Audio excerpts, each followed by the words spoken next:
आज ही हम अपना new chapter number 4 carbon and its compound start करने जा रहे हैं। इसमें हम कार्बन के बारे में पढ़ेंगे। पहला है आपका topic covalent bond in carbon, यानी कि आपको जैसे कि पता है एटॉमिक नंबर कार्बन का क्या होता है आपका 6, इलेक्ट्रॉनिक कॉन्फ़िगरेशन क्या हो जाएगी 2 and 4।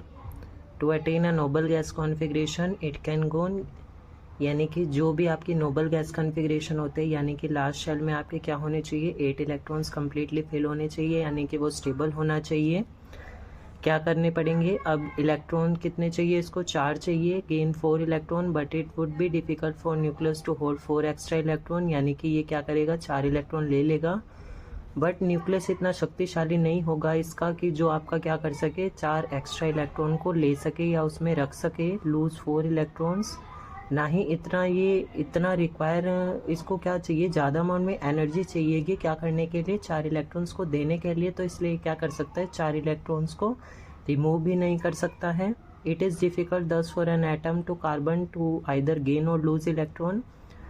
तो इसलिए एक कार्बन ही एक ऐसा एलिमेंट है जिसके लिए मुश्किल हो जाता है, ना तो वो एटम को लूज़ कर सकता है अपने, ना ही वो गेन कर सकता है। तो अब क्या कर सकता है वो, carbon attains the Nobel gas configuration by sharing it's valence electron with other atoms, यानी कि कार्बन क्या करेगा नोबल गैस कॉन्फ़िगरेशन को अपनी अटेन कर लेगा, यानी कि स्टेबिलिटी को अपनी बना लेगा क्या करके, अपने sharing their valence electron with other atom, यानी कि अब वो क्या करेगा ना ही गेन कर रहा है ना ही वो लूज़ कर रहा है, वो क्या कर रहा है शेयरिंग ऑफ इलेक्ट्रॉन्स करेगा। Atom of other element like hydrogen, oxygen, nitrogen, chlorine also show sharing of valence electron, यानी कि जो एटम्स हैं किसके हाइड्रोजन, ऑक्सीजन, नाइट्रोजन और क्लोरीन के, वो भी क्या करेंगे शेयरिंग करते हुए दिखाए जाएंगे अपने वैलेंस इलेक्ट्रॉन के, जो कि कुछ इस प्रकार है। फॉर्मेशन ऑफ H2, यानी कि हाइड्रोजन की आपकी फॉर्मेशन कैसे होगी, अब आप देख सकते हैं हाइड्रोजन H2 है, यानी कि 2 हाइड्रोजन ले लिए हमने HH। अब हम देख सकते हैं यहाँ पर हमने क्या करा, एक हाइड्रोजन का एक हमने क्या करा, अब हम ये क्या कर रहे हैं एक्स से क्या करें यहाँ पे वैलेंस इलेक्ट्रॉन शो कर रहे हैं, इस वाले हाइड्रोजन का एक इलेक्ट्रॉन, इस वाले हाइड्रोजन का एक वैलेंस इलेक्ट्रॉन। अब हमने क्या करा दोनों को साथ में करा, एक इस वाले का एक इस वाले का। अब ये क्या करेगा, ये पहले ये वाला हाइड्रोजन क्या करेगा, एक तो इसके पास अपना था, एक इस वाले का ले लिया, इसके क्या हो गए कंप्लीट 2 हो गए, यानी कि 2 वैलेंस इलेक्ट्रॉन कंप्लीट हो गए। और इधर इस वाले का एक इसका खुद का था और एक इस वाले का ले लिया, कंप्लीट हो गए, यानी कि 2 शेयर्ड की मदद से क्या करा, यानी कि शेयरिंग ऑफ इलेक्ट्रॉन की मदद से अपने क्या कर लिए वैलेंस इलेक्ट्रॉन्स कंप्लीट कर लिए और क्या बना लिया अपना H2 मॉलिक्यूल बना लिया। अब आप देख सकते हैं ये क्या बन गया H2 का लेविस डॉट स्ट्रक्चर बन गया। अब आप इसको डॉट से भी दिखा सकते हैं इन एक्स की जगह, या फिर आप ऐसे भी दिखा सकते हैं। जैसे आपका ऑक्सीजन है, O2 के ऑक्सीजन मॉलिक्यूल बनाना है अगर हमें, तो क्या करेंगे ऑक्सीजन, अब आपकी ऑक्सीजन का एटॉमिक नंबर आपका 8 और आपकी कॉन्फ़िगरेशन क्या हो जाएगी 2 और 6। अब हमें क्या करने हैं 6 इलेक्ट्रॉन्स है लास्ट वाले शेल में, अब आपको क्या करने होते हैं कंप्लीट, यानी कि इसकी स्टेबिलिटी करनी है, यानी कि लास्ट वाले शेल में आपको कितने चाहिए 8 कंप्लीट चाहिए, तब उसके क्या माना जाता है कोई भी एलिमेंट आपका स्टेबल माना जाता है। अब ऑक्सीजन के हम 6 वैलेंस इलेक्ट्रॉन को शो करेंगे, याद रखिएगा केवल आपको वैलेंस इलेक्ट्रॉन ही शो करने हैं। अब लास्ट में ऑक्सीजन के 6 हैं, यानी कि वैलेंस इलेक्ट्रॉन 6, 1 2 3 4 5 6। ऑक्सीजन के 2 मॉलिक्यूल्स हैं, ऑक्सीजन के 1 मॉलिक्यूल्स के 6 इलेक्ट्रॉन्स प्लस में ऑक्सीजन के इस वाले के 6 इलेक्ट्रॉन्स। अब क्या करेंगे आपने क्या करा, अब इन वाले के आपने 6 क्या करा, इस वाले अब ये 2 ऑक्सीजन ले लिए हमने, ऑक्सीजन के 1 2 3 4 5 6 इस वाले ऑक्सीजन के, और इस वाले ऑक्सीजन के 1 2 3 4 5 6 इस वाले ऑक्सीजन के। अब आपको क्या करना है कंप्लीट क्या करने के लिए स्टेबल करने के लिए इसको लास्ट वाले शेल में कितने चाहिए 8 चाहिए।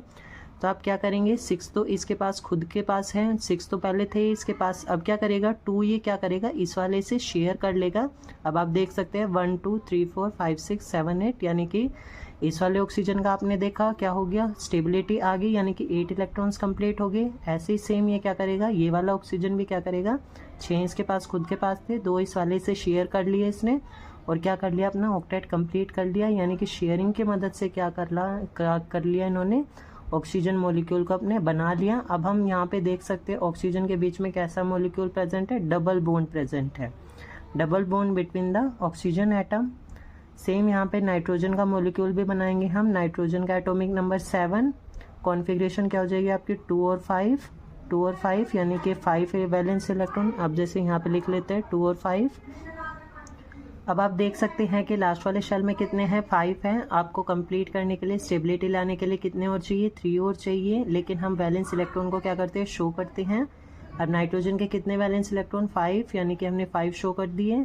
2 मॉलिक्यूल्स हैं नाइट्रोजन के, सेम 5 इस वाले के शो करें। अब यहाँ पे देख सकते हैं हम नाइट्रोजन के 2 मॉलिक्यूल्स यहाँ, 3 यहाँ, यानी कि 5 इस वाले नाइट्रोजन के, 5 इस वाले के। अब हमें क्या करना है, दोनों नाइट्रोजन की स्टेबिलिटी यानी कि ऑक्टेट कंप्लीट करने हैं। 2 यहाँ पे, 5 तो यही हो गए, 3 इस वाले से शेयर कर ले यानी कि कंप्लीट 6 ये और 2 ये यानी कि 8 हो गए। ये कंप्लीट ऑक्टेट हो गया इसका।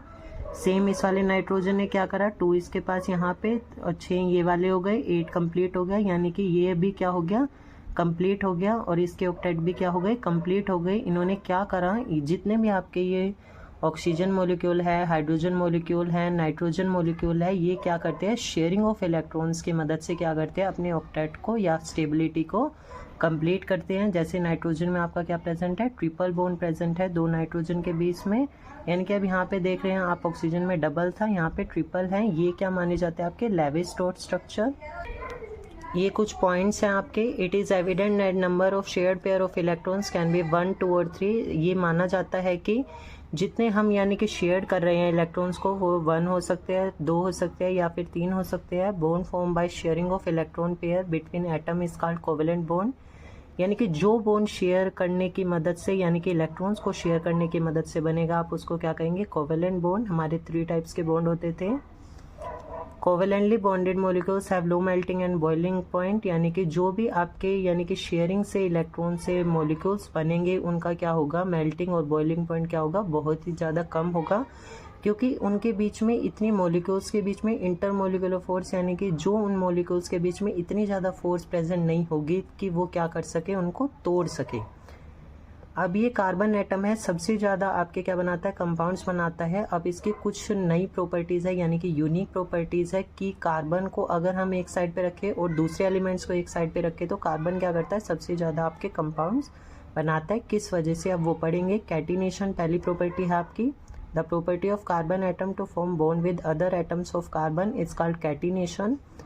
यानी कि ऐसी कार्बन की ऐसी प्रॉपर्टी जिसमें क्या करता है, वो दूसरों के साथ, दूसरे एटम्स के साथ बॉन्ड बनाकर क्या करता है, कार्बन क्या करता है, कैटिनेशन शो करता है। अब जैसे आप देख सकते हैं यहाँ पे कार्बन की ये चेन होती है, यानी कि कार्बन क्या करता जा रहा है, जुड़ता जा रहा है दूसरे वाले एटम्स के साथ और क्या करता जा रहा है, बॉन्ड्स बनाता जा रहा है। Like carbon silicon form compound with hydrogen up to 7 और 8 एटम्स ऑफ सिलिकॉन। यानी कि कार्बन और सिलिकॉन है, हाइड्रोजन के साथ मिलकर कंपाउंड बनाते हैं और 7 और 8 एटम्स का आपस में क्या कर लेते हैं, शेयरिंग कर लेते हैं या फिर अटैच होकर क्या बनाते हैं, आपका कंप्लीट बनाते हैं कंपाउंड।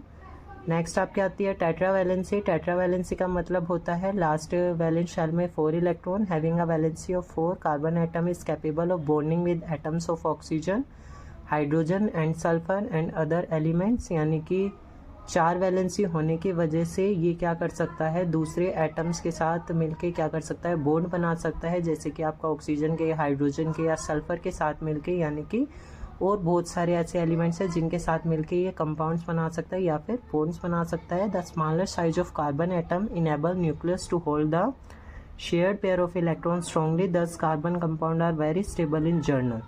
यानी कि कार्बन एटम्स का इतना छोटा साइज होने की वजह से, यानी कि ये क्या करता है, न्यूक्लियस के लिए मुश्किल हो जाता है क्या कर पाना, इतने शेयर्ड पेयर ऑफ इलेक्ट्रॉन्स को। यानी कि जो 4 शेयर्ड पेयर करके इलेक्ट्रॉन आएंगे, यानी कि जो दूसरे एटम से लेगा इलेक्ट्रॉन, उनके लिए क्या हो जाता है, स्टेबिलिटी कायम कर पाना मुश्किल हो जाता है। इसलिए हम क्या करते हैं, टेट्रावैलेंसी कहते हैं। यानी कि 4 इलेक्ट्रॉन्स आपके इसके क्या है, वैलेंस शेल में है। नेक्स्ट आपके आते हैं सैचुरेटेड कार्बन कंपाउंड। 2 टाइप के आपके हाइड्रोकार्बन होते हैं। हाइड्रोकार्बन का आपका मतलब होता है, हाइड्रो यानी कि आपका हाइड्रोजन और कार्बन यानी कि कार्बन, जिसमें हाइड्रोजन और कार्बन के कंपाउंड्स प्रेजेंट होते हैं, आप उसको क्या कहते हैं, हाइड्रोकार्बन। हाइड्रोकार्बन के 2 फर्दर टाइप है, saturated carbon compound and unsaturated carbon compound. They are those compounds which have single bond between atoms of carbon referred as alkanes are less reactive। यानी कि ऐसे कंपाउंड जिसमें कार्बन कार्बन के बीच में क्या होगा, सिंगल बॉन्ड प्रेजेंट होगा, उसको आप क्या कहेंगे, सैचुरेटेड कार्बन कंपाउंड। इसके एग्जांपल हो सकते हैं आपके एल्केन्स। यानी कि इनके बीच में क्या होता है, कार्बन कार्बन के बीच में सिंगल बॉन्ड प्रेजेंट होता है। Unsaturated carbon compound, they are those compound which have double or triple bond between atoms of carbon referred as alkenes and alkynes are more reactive. यानी कि ऐसे कार्बन के compound जिसके अंदर या तो डबल बॉन्ड शो कर सकता है या फिर ट्रिपल बॉन्ड शो कर सकता है, यानी कि डबल बॉन्ड और यहाँ पे ट्रिपल बॉन्ड शो कर सकता है, यानी कि एल्किन्स और एल्काइंस ऐसे हैं जो आपका डबल, एल्किन्स आपके डबल बॉन्ड शो करेंगे और एल्काइंस आपके ट्रिपल बॉन्ड शो करेंगे और ज़्यादा क्या होंगे, रिएक्टिव भी होंगे, बट ये क्या थे, लेस रिएक्टिव थे। अब जैसे एल्केन का आपका जर्नल फॉर्मूला होता है CnH2n+2, एल्कीन का CnH2n, एल्काइन CnH2n-2। अब इनके बारे में हम नोमेनक्लेचर पढ़ेंगे, यानी कि अब एल्केन्स कैसे बना रहे हैं, कैसे n क्या है वो देखेंगे। अब यहाँ से हम देख सकते हैं जैसे कि आपका एल्केन्स है, alkanes are the simplest type of hydrocarbon having only single bond between carbon atoms. यानी कि एल्केन सबसे सिंपलेस्ट टाइप होता है हाइड्रोकार्बन का जिसमें केवल सिंगल बॉन्ड प्रेजेंट होता है कार्बन एटम्स के बीच में, जैसे कि हमने बताया था CC, यानी कि कार्बन कार्बन के बीच में क्या है, सिंगल बॉन्ड प्रेजेंट है। आपका फॉर्मूला क्या होता है, CnH2n+2 सफिक्स, यानी कि लास्ट में जब भी हमारा कोई भी कंपाउंड बनेगा तो क्या बनेगा, एन लगेगा। आप एल्केन से भी याद रख सकते हैं, लास्ट में क्या है, एन है। अब जैसे एग्जांपल है आपका, सबसे पहले आपको ये सीरीज याद होनी चाहिए। ये क्या है, आपकी एन की वैल्यूज है, यानी कि 1 2 3 4 5 6 7 8 9, यानी कि 1 पे मेज, 2 पे इथ, 3 पे प्रो, 4 पे ब्यूट, 5 पे पेंट, 6 पे हेक्स, 7 पे हेप्ट, 8 पे ओक्ट और 9 पे नव। ये आपकी सीरीज़ है, ये आपको सिंपल ऐसे ही याद करनी है। 1 पे मिथ है, 2 पे इथ है, मतलब ये आपकी क्या हो जाएंगी, मिथ के लिए एन की वैल्यू क्या है, 1 है, इथ के लिए 2 है, प्रोप के लिए 3 है। अब हम एग्जांपल देख लेते हैं, जैसे मीथेन है आपका। अब हमें क्या बनाना है, अब सफिक्स क्या लगेगा, हमने बताया था एन लगेगा, यानी कि अब हमारा सीरीज़ में हमने क्या ले लिया, पहला मिथ ले लिया। अब मिथ का सफिक्स क्या लग गया, एन लग गया, मीथेन बन गया। फॉर्मूला हमारा होता है CnH2n+2, फॉर्मूला लगाया। अब n के लिए, मीथेन के लिए n की वैल्यू आपकी क्या है, 1, C1H2 इंटू n, यानी कि 2 इंटू 1 प्लस में 2 क्या बन गया, CH4 बन गया। यानी कि आपका क्या बन गया, कार्बन का फॉर्मूला क्या, इसका मीथेन का फॉर्मूला आपका क्या आ गया, CH4, किसके लिए, एल्केन्स के लिए। अब यहाँ पे अब शो कैसे करेंगे, कार्बन है, कार्बन सिंगल, C, हाइड्रोजन के 4। अब क्या कहता है, कार्बन क्या कहता था हमारा, शेयरिंग से बनाता है, यानी कि चेन्स भी बनाता है। अब हाइड्रोजन कितने, 4 हाइड्रोजन आपके कंप्लीट करने हैं। अब हम देख सकते हैं ये क्या बन गया, मीथेन का स्ट्रक्चर बन गया। सेकंड आपका है इथेन, जैसे इथेन के लिए आपकी एन की वैल्यू हमारी कितनी है, 2, फॉर्मूला लगाएंगे सेम, एन की वैल्यू 2, C2H2 इंटू 2 प्लस में 2, यानी कि C2H4 प्लस में 2 आपका 6 आ गया। अब यहाँ पे हम देख सकते हैं कितने, 2 कार्बन हैं और 6 हाइड्रोजन है। अब आपके 2 कार्बन इसके साथ, हाइड्रोजन इसके साथ जुड़ गए, 1 इसके साथ और 3 इसके साथ, यानी कि 6 हाइड्रोजन कंप्लीट हो गए और 2 कार्बन, ये क्या बन गया आपका, इथेन। नेक्स्ट आपका जैसे ब्यूटेन है, ब्यूटेन आप देख सकते हैं एन की वैल्यू आपकी क्या है, 4 है। फॉर्मूला लगाएंगे सेम, C4 और यहाँ से 2 इंटू 4 प्लस में 2, यानी कि 2 4 जा 8 प्लस में 2 10, C4H10 आपका आ गया। कार्बन यानी कि 4 कार्बन लगाए, प्लस में हाइड्रोजन, एक हाइड्रोजन सबके साथ अटैच कर दिया, यानी कि 10 हाइड्रोजन कंप्लीट करने हैं हमें। क्या बन गया आपका, ब्यूटेन बन गया। नेक्स्ट आपका आ जाता है alkenes. Alkene are simplest type of hydrocarbon having double bond between carbon atoms, यानी कि एल्कीन्स वो सिंपलेस्ट टाइप है हाइड्रोकार्बन का जिसमें कार्बन कार्बन के बीच में क्या होता है आपका, डबल बॉन्ड प्रेजेंट होता है। आप उसको क्या कह रहे हैं, फॉर्मूला है जैसे आपका, इसका फॉर्मूला होता है निकालने का CnH2n, सफिक्स आपका एल्कीन है, लास्ट में याद रखिएगा ईन लगता है, कार्बन कार्बन के बीच में डबल बॉन्ड प्रेजेंट होता है। सेम सीरीज याद रखिएगा, केवल CnH2n फॉर्मूला है। अब जैसे हमें मीथेन के लिए बनाना है, पहले CnH2n फॉर्मूला लगाया, मीथेन के लिए n की वैल्यू 1, C1H2 इंटू n, यानी 2 इंटू 1 क्या बन गया, CH2, फॉर्मूला किसके लिए, मीथेन के लिए। सेम ऐसे इथेन, सेम ऐसे प्रोपीन। अब बट ध्यान रखिएगा क्योंकि इसमें कार्बन कार्बन के बीच में डबल बॉन्ड है। अब यहाँ से देख सकते हैं यहाँ पे कार्बन केवल सिंगल है, यहाँ पे डबल बॉन्ड नहीं बन सकता है, इसलिए जो इनके स्ट्रक्चर्स है वो आपके कहाँ से, प्रोपीन से स्टार्ट होते हैं बनने। जैसे हम ब्यूटीन का देख रहे हैं, अब यहाँ पे आप देखिए, अब ब्यूटीन में हम क्या देख रहे हैं, अब क्या है, कार्बन एटम कितने होते हैं, 4, यानी n की वैल्यू 1 2 3 4, कार्बन की वैल्यू 4 हो गई। हाइड्रोजन कितने हुए, 3 4 5 6 7 8, हाइड्रोजन कितने हो गए, 8 हाइड्रोजन हो गए। अब आप यहाँ पे देख सकते हैं कार्बन कार्बन के बीच में क्या है, डबल बॉन्ड प्रेजेंट है। अब यहाँ से देखिए नेमिंग कैसे कर सकते हैं हम। यहाँ पे जैसे आपका कोई भी एक ये दिया गया है कंपाउंड, कंपाउंड में अब आप क्या करेंगे, सबसे पहले अब आप देख सकते हैं कार्बन की, सबसे पहले हम कार्बन की संख्या गिनेंगे। अब यहाँ पे कार्बन देखिए 1 2 3 4 5 यानी कि 5 कार्बन है। एन की वैल्यू कितनी थी 5 के लिए, क्या नाम होता था आपका, पेंट। अब यहाँ से इसका वो क्या है आपका, अब यहाँ से ये वाला आइन वाला है यानी कि ये अल्काइन वाला है, ये वाला अभी आगे देखेंगे।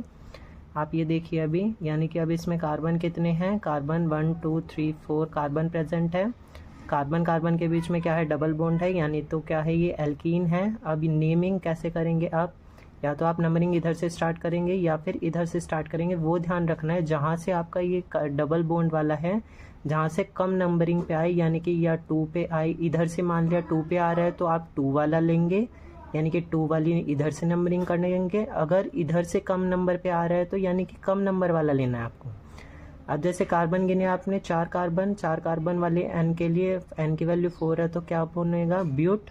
अब यहाँ पे देख सकते हैं अगर हमने इधर से नंबरिंग स्टार्ट करी है, अब आप देख पा रहे हैं या तो आप इधर से करें या इधर से करें, कार्बन कार्बन के बीच में जो डबल बॉन्ड है सेम 2 पे ही आ रहा है आपका।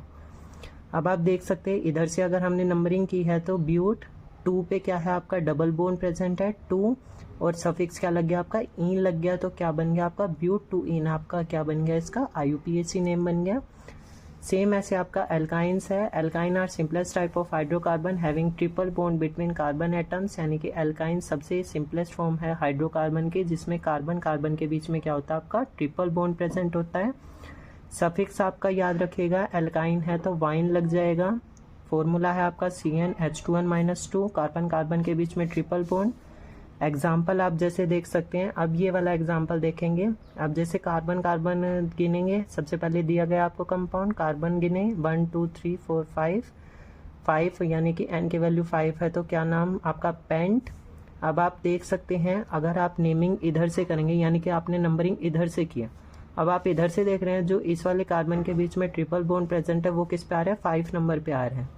बट हमें क्या करना है यहाँ पे, हम क्या कह रहे थे, जो भी जहाँ से भी नंबरिंग आपकी क्या पड़ेगी, कम नंबर वाले पे आपको क्या करना है, नेमिंग स्टार्ट करनी है।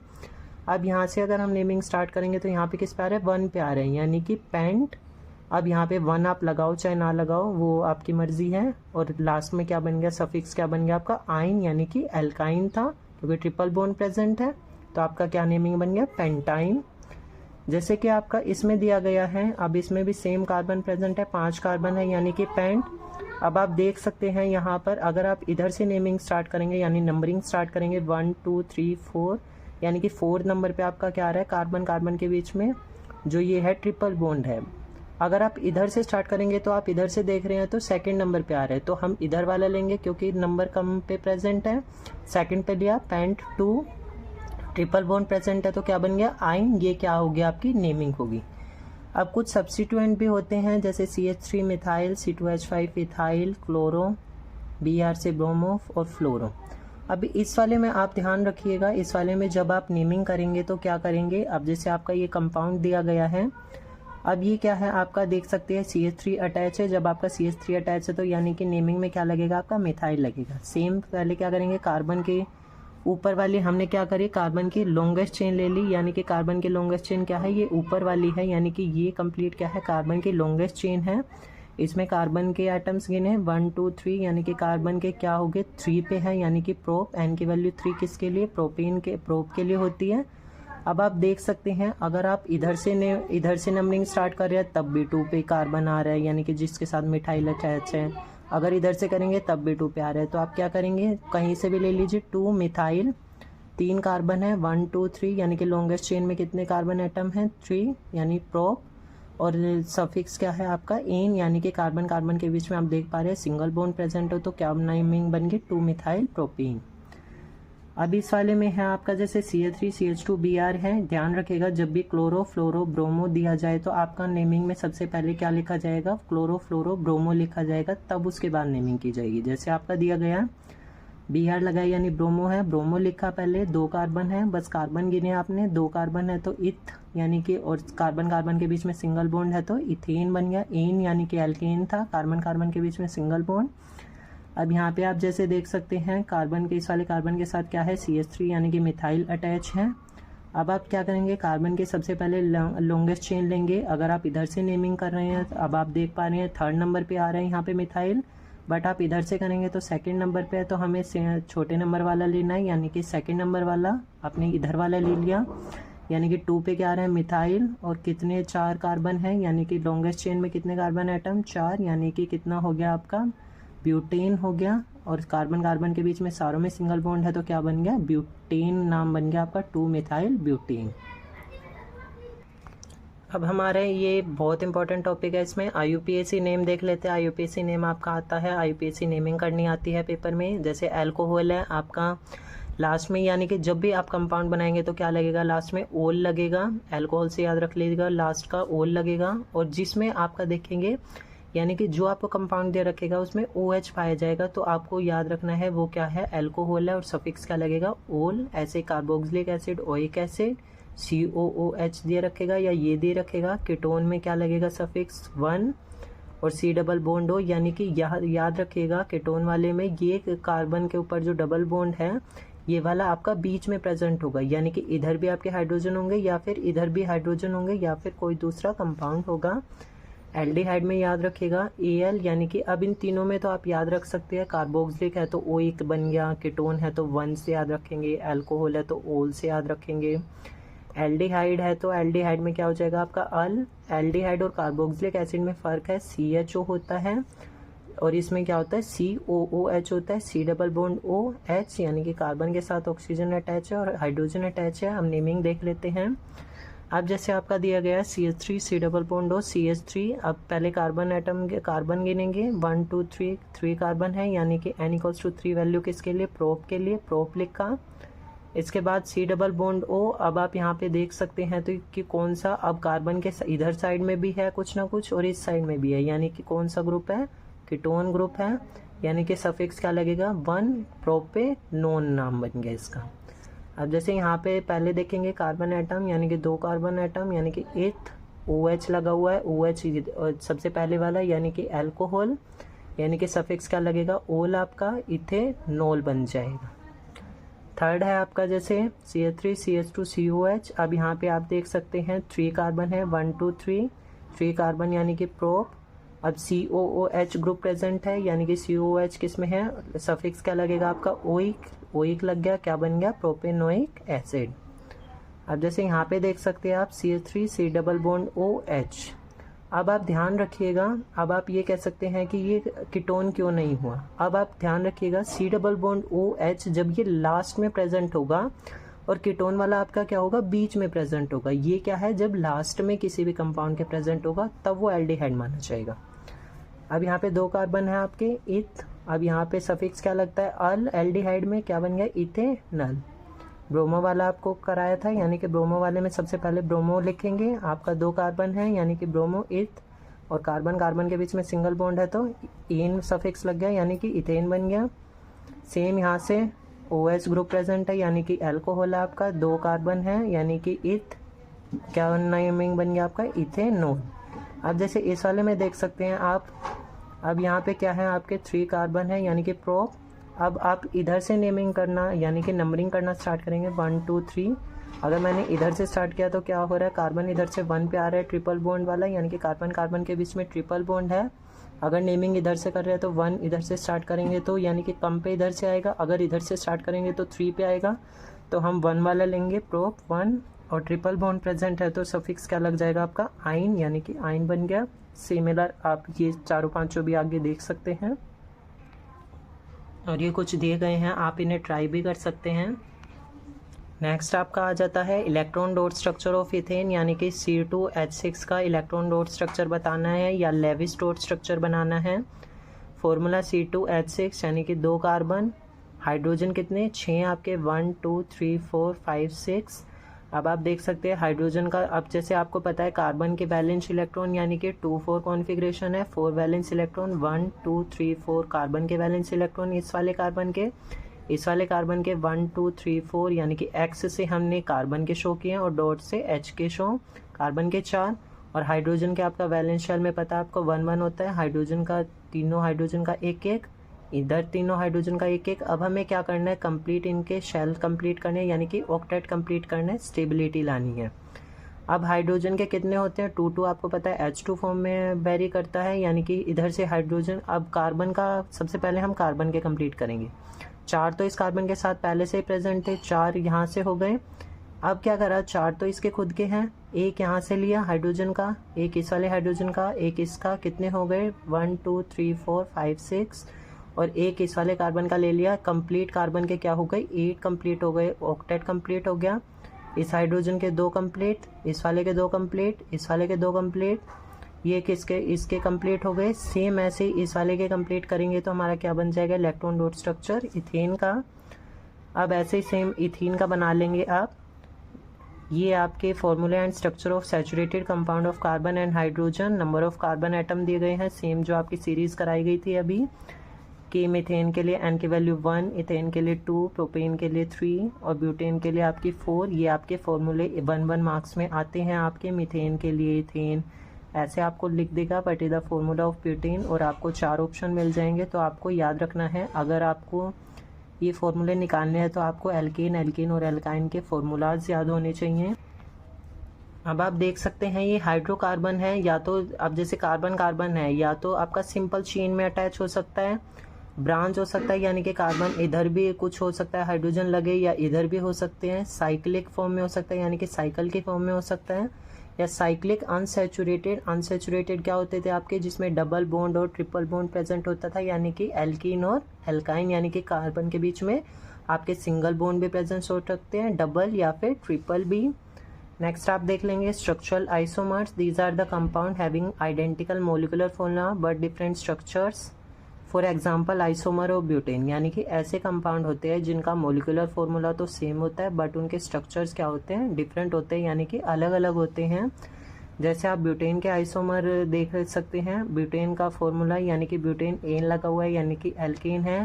ब्यूटेन वैसे 4 होता है आपके, 4 यानी कि एन की वैल्यू 4 हो गई। हाइड्रोजन आपके कितने हो गए, 10 हो गए। C4H10 आपका फॉर्मूला होता है इसका। ये वाले तो आपकी स्ट्रेट चेन है, जैसे कि आपका ये वाला दिखाया गया। अब अगर हमें इसमें ब्रांच आइसोमर बनाने हो तो कैसे बनाएंगे वो देख लेते हैं हम। अब जैसे कार्बन है, कार्बन का अब जैसे इसने क्या बना दिया, ब्रांच की फॉर्म में बना दिया। केवल यहाँ पे 3 हाइड्रोजन यहाँ पे 6 हो गए, 7 8 9 10, ये कंप्लीट C4H10 बन गया। ये क्या है, ये आपके आ जाते हैं कि आइसोमर्स बनाए ब्यूटेन के या फिर पेंटेन का, आपका ज़्यादा इंपॉर्टेंट है, वो आपका NCERT की बुक में क्वेश्चन दिया गया है, वो आप कर लीजिएगा। नेक्स्ट आपका है hetero atom and functional group. In hydrocarbon chain 1 और more hydrogen atom can replace by other atoms in accordance with their valencies, यानी कि हाइड्रोकार्बन चेन के अंदर एक या एक से अधिक जो हाइड्रोजन एटम है दूसरे के द्वारा रिप्लेस किए जाते हैं, और जो रिप्लेस हाइड्रोजन को करता है उसको आप क्या कहते हैं, हेटेरो एटम कहते हैं। This hetero atom and the group containing them impart chemical properties to compound and hence are called functional group, यानी कि कुछ आपके ऐसे फंक्शनल ग्रुप प्रेजेंट होते हैं जो आपके क्या कर देते हैं, केमिकल प्रॉपर्टीज़ को कंपाउंड की चेंज कर देते हैं, आप उनको क्या कह रहे हैं, फंक्शनल ग्रुप कह रहे हैं।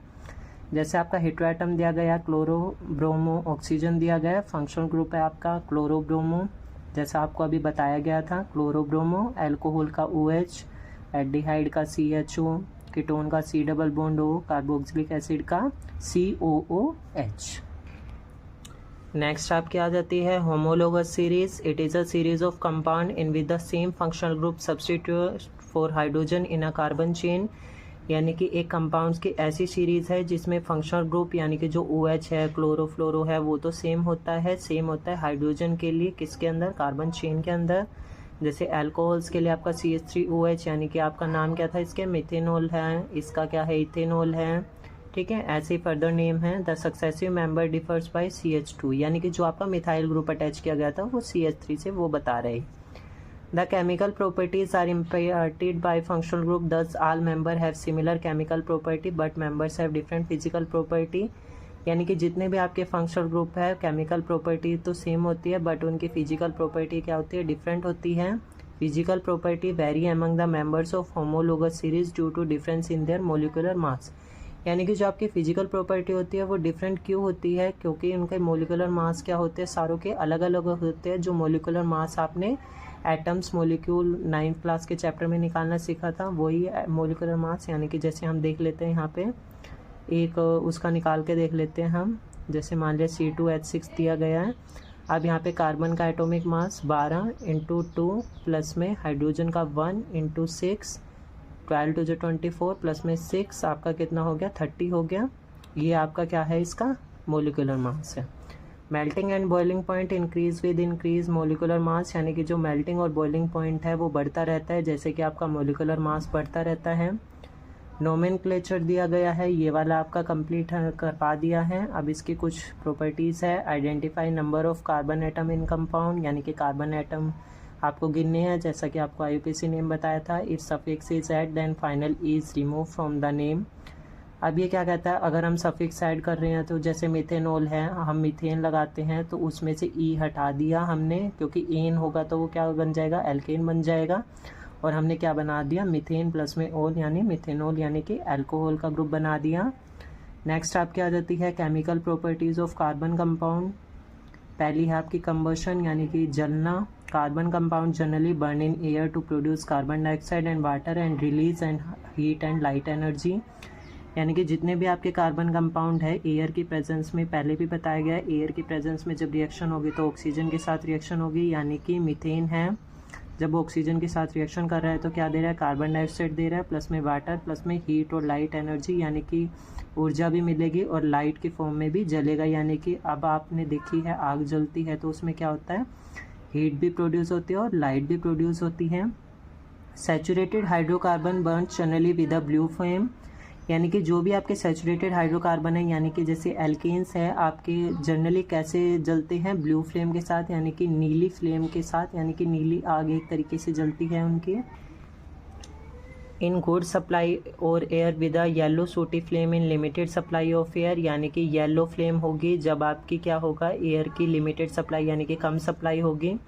सूटी flame is seen when unsaturated hydrocarbon are burned, यानी कि सूटी फ्लेम एक तरीके से शूट की तरह, एक तरीके से जिसमें आपका क्या होता है, जैसे आपका धुआं वगैरह निकलता है जब आपके अनसैचुरेटेड हाइड्रोकार्बन यानी कि एल्केन और एल्काइन आपके जलाए जाएंगे। Burning of coal and petroleum emit oxide of sulphur and nitrogen which are responsible for acid rain, यानी कि जब कोयला और पेट्रोल को आप जलाएंगे तो उसमें ज़्यादा मात्रा में क्या, सल्फर और नाइट्रोजन निकलेंगे जो एसिड रेन के लिए जिम्मेदार होंगे। एसिड रेन आपकी जो हाइड्रोजन, जब क्या होता है आपके इन्वायरमेंट में हाइड्रोजन नाइट्रोजन की मात्रा बढ़ जाती है तो वो क्या करती है, बारिश के फॉर्म में जब वो नीचे गिरती है ज़मीन पर तो उसको आप क्या कहते हैं, एसिड रेन। नेक्स्ट आपकी आ जाती है oxidation. Alcohols can convert to carboxylic acid by oxidising them using alkaline potassium permanganate or acidified potassium dichromate, यानी कि KMnO4 और K2Cr2O7, then add oxygen to reactant, this are called oxidising agent. अब आपको पता है ऑक्सीडाइजिंग एजेंट चैप्टर 1 में पढ़ा था, जो क्या कर रहे हैं, ऑक्सीजन को ऐड करते थे और रिमूवल ऑफ हाइड्रोजन। जैसे आप यहाँ पे देख सकते हैं आप CH3CH2OH लिया गया है, यानी कि क्या है, ये प्रोपेनॉल है, वो इथेनॉल है। इसको आपने पोटेशियम परमैंगनेट यानी कि एल्कलाइन KMnO4, एल्कलाइन हमने जैसे चैप्टर 2 में पढ़ा था, ऐसे बेस है जो पानी में घुलनशील हैं। एसिडिफाइड K2Cr2O7 यानी कि पोटेशियम डाइक्रोमेट के साथ रिएक्शन करी तो क्या बन रहा है आपका, CH3COH यानी कि कार्बोक्सिलिक एसिड्स बन रहे हैं। आपकी ये नेमिंग से भी आ जाती है कि carboxylic acid what happens when ethanol react with KMnO4 and potassium dichromate then there will formation हो, ऐसे भी आ जाती है या नेमिंग से भी आ जाती है। नेक्स्ट आपकी addition reaction, hydrogen is added to unsaturated hydrocarbon in presence of palladium or nickel as catalyst, यानी कि जब आप हाइड्रोजन को क्या करते हैं, अनसैचुरेटेड हाइड्रोकार्बन के साथ यानी कि एल्कीन्स और एल्काइंस के साथ रिएक्शन करवाते हैं, किसकी प्रेजेंस में, पैलेडियम। पैलेडियम निकल की एक फॉर्म होती है, एज कैटालिस्ट यानी कि जो रिएक्शन को स्पीड अप कर देते हैं, स्पीड को बढ़ा देते हैं रिएक्शन की। Vegetable oils are convert into vegetable ghee using this process, यानी कि जो वेजिटेबल ऑयल है वो वेजिटेबल घी में कन्वर्ट हो जाता है जब आप पैलेडियम की प्रेजेंस में आप क्या करते हैं, हाइड्रोजन की रिएक्शन करते हैं। आपकी रिएक्शन करवाई गई है, आपने यहाँ पे क्या लिया है, अनसैचुरेटेड हाइड्रोकार्बन है, निकल और पैलेडियम के निकल कैटलिस्ट और हाइड्रोजन के प्रेजेंस में रिएक्शन करवाई गई है, तो ये किस में, वेजिटेबल घी में कन्वर्ट हो गया। Saturated fatty acid are harmful for health and oils with unsaturated fatty acid should be used for cooking. यानी कि यहाँ क्या बताया गया है, जो सैचुरेटेड फैटी एसिड है यानी कि जो आपका जिसमें फैट्स की मात्रा ज़्यादा पाई जाती है, जैसे कि आपके जितने भी ऑयली फूड होते हैं वो हमारे लिए हेल्थ के लिए हार्मफुल होते हैं। With unsaturated fatty acid should be use for cooking, यानी कि जो आपके एल्कीन्स और एल्काइंस से मिलके बने होते हैं उनको हम क्या करते हैं अपने कुकिंग में, यानी कि जो कुकिंग ऑयल के तौर पे आप यूज़ करते हैं। नेक्स्ट है आपकी substitution reaction. In saturated hydrocarbons the hydrogen attach to carbon can replace by another atom or group of atom in presence of sunlight, यानी कि सैचुरेटेड हाइड्रोकार्बन्स के अंदर एल्केन्स के अंदर जो हाइड्रोजन किसके साथ, कार्बन के साथ अटैच होता है वो बदल दिया जाता है दूसरे एटम या ग्रुप के द्वारा, जो भी आपकी जब आप सनलाइट की प्रेजेंस में यानी कि सूर्य की रोशनी में आप रिएक्शन करवाएंगे। जैसा आपका मीथेन दिया गया है प्लस में क्लोरीन के साथ रिएक्शन करवाई, तो अब यहाँ पे एक क्या हो गया another atom or group of atom, यानी कि एक एटम इसका, यानी कि जो मीथेन था CH4 था, इसका एक एटम क्या कर गया रिप्लेस हो गया, क्या हो गया वो हाइड्रोक्लोरिक एसिड बन गया, यानी कि एक एटम क्या कर गया अलग के साथ बना के क्या बना लिया उसने दूसरा कंपाउंड बना लिया। इंपॉर्टेंट कार्बन कंपाउंड आपके इथेनॉल और इथेनोइक एसिड, ये आपके वेरी इंपॉर्टेंट क्वेश्चन हैं। इथेनॉल है, इथेनॉल का मेल्टिंग पॉइंट 156 केल्विन, सोल्यूबल है वाटर में, बॉइलिंग पॉइंट आपका 351 केल्विन, बर्निंग टेस्ट यानी कि जैसा आपका जलने के बाद बदबू आती है ऐसा टेस्ट है इसका। केमिकल प्रॉपर्टीज़ है आपकी when ethanol react with sodium, ethanol का फॉर्मूला आपको पता है CH3CH2OH, OL यानी कि सफिक्स क्या है अल्कोहल है आपका, अल्कोहलिक ग्रुप प्रेजेंट है। When ethanol react with sodium then reaction will take place, यानी कि जब इथेनॉल सोडियम के साथ रिएक्शन करता है तो क्या बनता है, इथेनॉल लिया है आपने सोडियम के साथ रिएक्शन करवाई तो क्या बनता है आपका CH3CH2ONA, यानी कि ऑक्सीजन का अलग निकल गया और सोडियम का आपका अलग निकल गया, यानी कि क्या है सोडियम इथॉक्साइड प्लस में हाइड्रोजन गैस आपकी बाहर निकल गई। ये आपकी रिएक्शंस दे देगा, जैसे आपका ये रिएक्शन दे दी और आपको प्रोडक्ट लिखना होगा। 3 रिएक्शन आ जाती हैं आपकी 3 मार्क्स के अंदर, जैसे आपका ये वाला दे देगा और ये दे देगा आपको प्रेजेंस में, और आपको ये बताना है, आपको याद रखनी है ये रिएक्शन। नेक्स्ट आपकी reaction with unsaturated hydrocarbon, unsaturated यानी कि आपका जिसमें डबल बॉन्ड या ट्रिपल बॉन्ड प्रेजेंट होगा, किसके प्रेजेंस में, हॉट कंसनट्रेटेड हाइड्रोजन सल्फेट के प्रेजेंस में रिएक्शन करेंगे।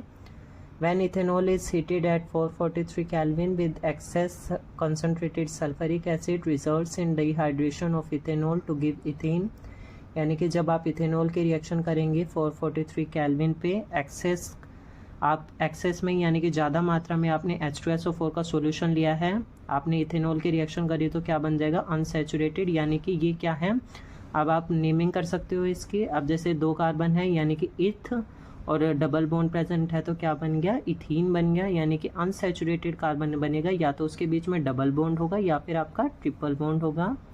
थर्ड रिएक्शन है आपकी reaction with acidified potassium dichromate, potassium dichromate यानी K2Cr2O7 के साथ हमें रिएक्शन करानी है, किसकी इथेनॉल की। इथेनॉल की हमें क्या करवाई ऑक्सीजन का एक अलग इसलिए लिया गया क्योंकि आपका जब आप पोटेशियम डाइक्रोमेट के साथ रिएक्शन करवाते हैं तो ये क्या बनाने के लिए एल्डिहाइड बनाने के लिए हम एक ऑक्सीजन को एक्स्ट्रा लेते हैं।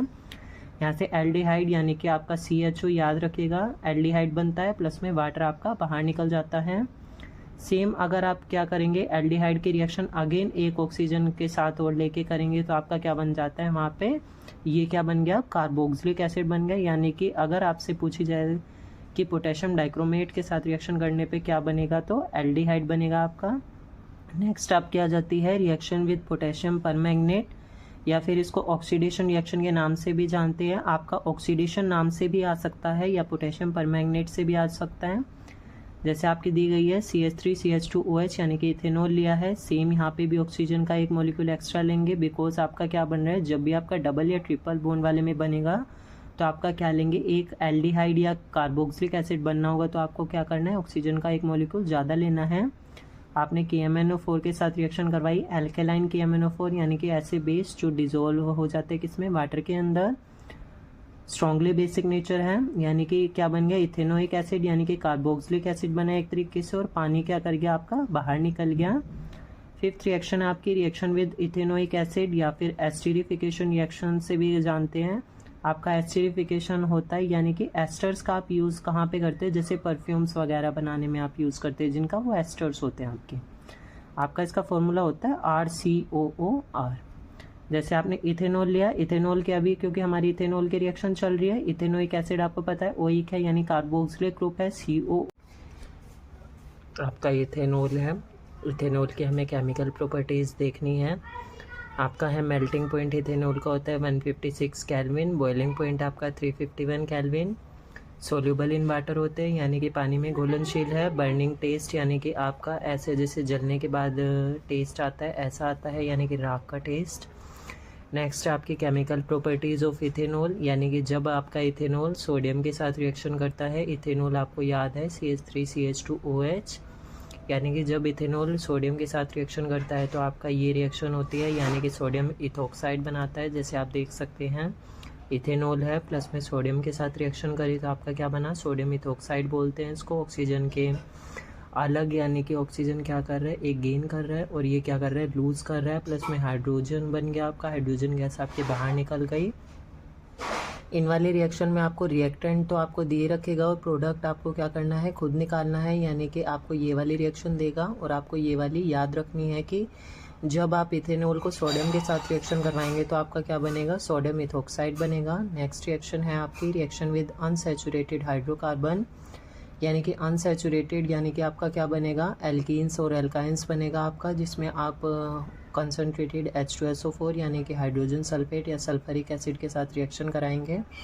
When ethanol is heated at 443 Kelvin with excess concentrated sulfuric acid results in dehydration of ethanol to give ethene, यानी कि जब इथेनॉल है आप 443 केल्विन पे उसको हीट करेंगे किसकी प्रेजेंस में, H2SO4 की प्रेजेंस में, तो आपका क्या करेगा, वो इथेनॉल देगा या फिर क्या करेगा, इथीन देगा। यानी कि एक तरीके से जो आपके अनसैचुरेटेड हाइड्रोकार्बन्स है या तो वो आपके इथीन हो सकते हैं यानी कि एल्कीन्स हो सकते हैं या फिर आपके एल्काइंस हो सकते हैं, जैसे आपका इथेनॉल है। जब आपने H2SO4 यानी सल्फरिक एसिड की प्रेजेंस में और 443 केल्विन आपने टेम्परेचर दिया तो क्या बन गया, अनसैचुरेटेड हाइड्रोकार्बन बन गया आपका। थर्ड रिएक्शन आपकी reaction with acidified potassium dichromate, यानी कि पोटेशियम डाइक्रोमेट K2Cr2O7 इसका फॉर्मूला होता है आपका। अब यहाँ पे देख सकते हैं आप इथेनॉल है आपका, प्लस में ऑक्सीजन है। ऑक्सीजन का एक मॉलिक्यूल जब लेते हैं हम, जब हमें क्या बनाना होता है, एल्डिहाइड या फिर कार्बोक्सिलिक एसिड। हमने क्या करा, पोटेशियम डाइक्रोमेट के साथ रिएक्शन कराई तो आपका क्या बन गया, एल्डिहाइड बन गया, प्लस में वाटर आपका बाहर निकल गया।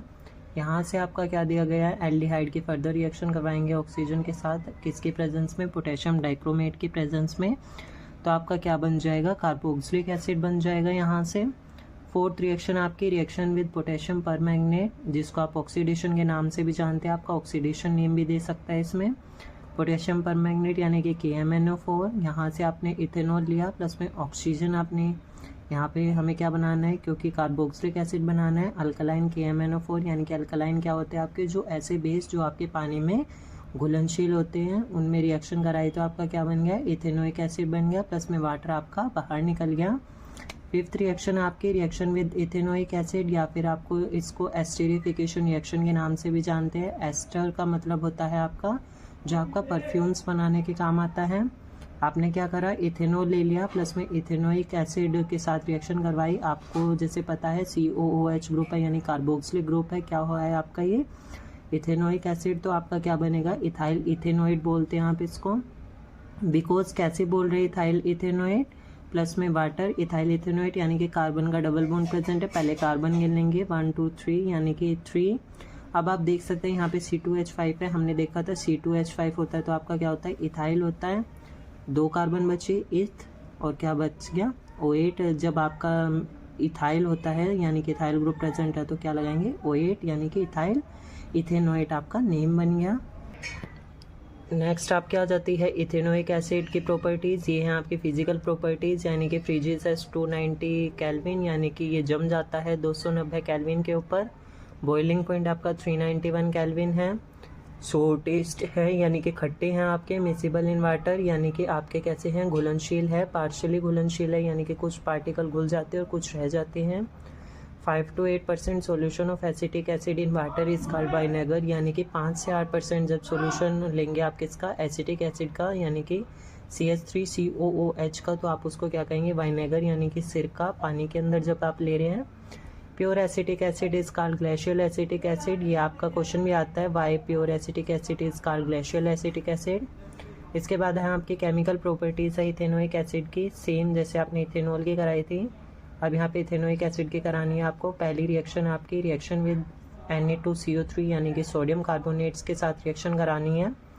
When ethanoic acid reacts with sodium carbonate, metal carbonates and metal hydrogen carbonates are formed, यानी कि जब आप इथेनोइक एसिड की रिएक्शन करवाने वाले हैं किसके, सोडियम कार्बोनेट के साथ, तो आपका क्या बनेगा, मेटल कार्बोनेट्स और मेटल हाइड्रोजन कार्बोनेट्स बनेंगे आपके। यहाँ पे आपके क्या दिया गया है, ये आपका दिया गया है इथेनोइक एसिड प्लस में सोडियम कार्बोनेट से क्या बना आपका, ये आपका बन गया सोडियम एसीटेट, प्लस में वाटर बाहर निकल गया, प्लस में कार्बन डाइऑक्साइड निकल गया। आपको याद रखना है इसमें क्या बनेगा, sodium acetate plus water plus में कार्बन डाइऑक्साइड। सेकंड रिएक्शन आपकी रिएक्शन विद NaOH यानी कि सोडियम हाइड्रोक्साइड के साथ रिएक्शन करवानी है, जो कि आपका एक बेस है।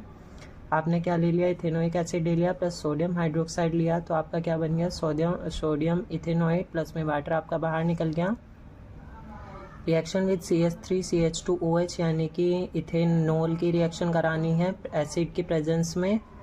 अब ये क्या ले रखा आपने, इथेनोइक एसिड लिया प्लस में आपने क्या ले लिया, इथेनॉल ले लिया, क्या बन गया आपका, एस्टर बना। एस्टर का फॉर्मूला आप याद रखिएगा RCOOR प्लस में आपका वाटर बाहर निकल गया। फोर्थ रिएक्शन आपकी reaction with sodium hydrogen carbonate यानी कि जिसको आप क्या जानते हैं, NaHCO3, जिसका दूसरा नाम आपका बेकिंग सोडा भी होता है। CH3COOH यानी कि इथेनोइक एसिड प्लस में सोडियम हाइड्रोजन कार्बोनेट है आपका, यानी कि इसमें आपका क्या हो रहा है, प्लस में आपका, अब आप इसमें देख रहे थे आपने क्या लिया है, इथेनोइक एसिड लिया है प्लस में सोडियम हाइड्रोजन कार्बोनेट यानी कि बेकिंग सोडा भी बोलते हैं, ये आपका बन गया CH3CONA प्लस में हाइड्रोजन आपका वाटर बाहर निकल गया प्लस कार्बन डाइऑक्साइड निकल गया। नेक्स्ट आपकी फिफ्थ रिएक्शन है हाइड्रोलाइसिस। हाइड्रोलाइसिस नेमिंग रिएक्शन से ही आती है या हाइड्रोजनेशन ऑफ एस्टर भी बोलते हैं आप, यानी कि हाइड्रोजन के मॉलिक्यूल्स का टूटना किसकी फॉर्म में, एस्टर की फॉर्म में। आपने एस्टर लिया है प्लस में सोडियम हाइड्रोक्साइड की रिएक्शन करवाई हीट की प्रेजेंस में, यानी कि हीट दी आपने, आपका ये बन गया इथेनॉल बन गया प्लस में CH3CONA बन गया, प्लस में अगेन आपने रिएक्शन कराई किसकी प्रेजेंस में, डाइल्यूट H2SO4 यानी कि जिसमें पानी ज़्यादा और एसिड कम है, यानी कि उस H2SO4 यानी सल्फरिक एसिड के साथ किसकी, हीट की प्रेजेंस में रिएक्शन करवाई, तो आपका क्या बन गया, इथेनोइक एसिड प्लस में आपका क्या बन गया, इथेनॉल बन गया यहाँ से। नेक्स्ट आपका लास्ट टॉपिक आ जाता है सोप एंड डिटर्जेंट्स का। Soap are sodium and potassium salt of carboxylic acid with long chain, यानी कि सोप है आपकी, जो भी साबुन है आपकी, सोडियम और पोटेशियम साल्ट का क्या, कार्बोक्सिलिक एसिड के साथ लंबी चेन बनाता है। अब यहाँ से जैसे देख सकते हैं आप, यहाँ पे ये क्या है, लंबी चेन है, किसकी है ये, कार्बोक्सिलिक एसिड्स की लॉन्ग चेन है। Soaps are effective with soft water only and ineffective with hard water, यानी कि सोप्स केवल सॉफ्ट वाटर के साथ ही रिएक्शन करती हैं पर हार्ड वाटर के साथ रिएक्शन नहीं करती हैं। Detergents are ammonium or sulphonate salt of carboxylic acid with long chain, यानी कि डिटर्जेंट्स हैं अमोनियम और सल्फोनेट साल्ट से मिलके बने होते हैं, इनकी भी लॉन्ग चेन होती है, ये दोनों के साथ, यानी कि they are effective with both soft as well as hard water, यानी कि ये दोनों हार्ड वाटर और सॉफ्ट वाटर के साथ दोनों के साथ रिएक्शन करता है। An ionic part hydrophilic and a long hydrocarbon chain hydrophobic part constitute the soap molecule, यानी कि आयनिक पार्ट यानी कि ये बड़े वाला एंड है, इसको आप हाइड्रोफिलिक एंड बोलते हैं, और ये लॉन्ग चेन है आपकी क्या बोलते हैं आप, हाइड्रोफोबिक बोलते हैं इसको। किसकी है ये, कार्बोक्सिलिक एसिड की लॉन्ग चेन है। यानी कि अब हम क्या करेंगे, सोप को बनाएंगे या सोप बनाने का तरीका सीखेंगे। क्लीनिजिंग एक्शन ऑफ सोप, यानी कि फॉर्मेशन ऑफ माइकल्स की फॉर्मेशन होती है, यानी कि एक तरीके से जो आपका झाग बन रहा है। Most dirt is oily in nature, जैसा कि आप जानते हैं कुछ जो आपकी इम्प्योरिटीज़ प्रेजेंट होती है, यानी कि गंध होता है, वो ऑयली नेचर में होता है, यानी कि तेल की फॉर्म में होता है। And hydrophobic and attach itself with dirt, यानी कि जो आपका हाइड्रोफोबिक पार्ट होता है, जो ये वाला पार्ट है आयनिक एंड था, ये आपका किसके साथ, डर्ट के साथ, यानी कि गंदगी के साथ जुड़ा होता है। While ionic and is surrounded with molecules of water, but जो आपका आयनिक एंड होता है ये पानी के मॉलिक्यूल्स के साथ जुड़ा रहता है। This result in formation of radical structure called micelles, यानी कि इन दोनों से मिलके जो ये हाइड्रोफोबिक तो आपका डर्ट से प्रेजेंट है, यानी कि डर्ट से मिलके बना है, और जो आपका आयनिक एंड है ये मॉलिक्यूल्स से सराउंडेड है, यानी कि पानी के मॉलिक्यूल से घिरा हुआ है, तो इसलिए ये क्या करते हैं, माइकल्स की फॉर्मेशन करते हैं। आपका क्वेश्चन आ जाता है formation, right formation of micelles. 2 marks के अंदर। An emulsion is this form by soap molecule, the cloth needs to be mechanically aggregated to remove dirt particles from the cloth. Emulsion एक तरीके का आपका सोप मॉलिक्यूल होता है जिसमें से आप कपड़ा है कोई भी, उसमें से क्या करते हैं डर्ट के पार्टिकल, अब आप क्या करते हैं कपड़े धोते हैं, उनमें से जो डर्ट पार्टिकल्स हैं उनको निकालते हैं एक तरीके से, उसको आप क्या कह रहे हैं वहाँ पे क्या बन रहा है इमल्शन बन रहा है। अब जैसे आप देख सकते हैं ये आपके सोप के पार्टिकल्स अलग अलग करके दिखाए गए हैं, यानी कि ये आपका दिया गया ऑयल ड्रॉपलेट्स है, इस पे चारों तरफ क्या है आपके सोडियम के आयंस आपके प्रेजेंट हैं। स्कम बनता है, the magnesium and calcium salt present in hard water react with soap molecule to form insoluble product called scum, यानी कि जो आपका मैग्नीशियम और कैल्शियम के साल्ट है जो हार्ड वाटर के अंदर प्रेजेंट होते हैं वो सोप के साथ रिएक्शन करके ऐसे प्रोडक्ट बनाते हैं जो पानी में घुलनशील नहीं होते हैं, उनको आप क्या कहते हैं स्कम कहते हैं। Thus obstructing the cleansing action use of detergent over this problem as detergent molecule prevents formation of insoluble product and thus cloth get clean, यानी कि अब जो आपका डिटर्जेंट होते हैं इस प्रॉब्लम को सोल्व कर देते हैं, क्योंकि डिटर्जेंट क्या करते हैं जो पानी में घुलते नहीं हैं, इनसोल्यूबल प्रोडक्ट हैं, और इसलिए हमारे कपड़े क्या हो जाते हैं साफ़ हो जाते हैं, और हमारी क्या हो जाते हैं जो हमारे गंदे कपड़े थे उनमें से डर्ट पार्टिकल्स आपके बाहर निकल जाते हैं। यहाँ पर हमारा चैप्टर नंबर 4 कंप्लीट होता है। I hope you like the video, और इसके नोट्स आपको हमारे टेलीग्राम चैनल पर मिल जाएंगे। अगर आपको वीडियो पसंद आई हो तो आप आगे शेयर करें वीडियो को। Thank you.